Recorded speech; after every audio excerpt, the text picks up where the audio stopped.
the most important policy about social security for workers in Indonesia just took place effectively in the 1st of July, where the government of Indonesia introduced social security for workers, which aims at universal social security coverage for all Indonesian workers.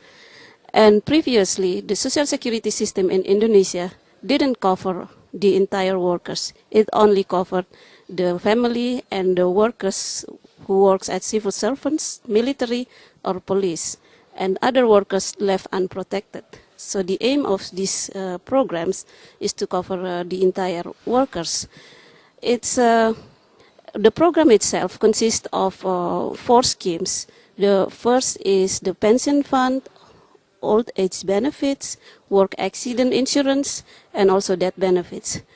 But the problem is, the challenge for this universal coverage of social security for workers is that the huge pie of informal workers in Indonesian labor market, because we have over 60% of the workers work in informal sector. And the government has stated that in the roadmap, the implementation for the social security for informal workers will be gradually since 2015 until 2018. So in the beginning, it started 1st of July 2015, it will cover only 2 programs. So only the work accident and also death benefits.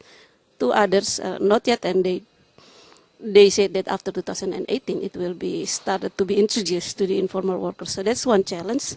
And the second challenge is the coverage. It's really big because Indonesian labor market is like 118 million, and until now, I think per July 2015, there are only 42% of the formal workers have been covered by the insurance, by the scheme.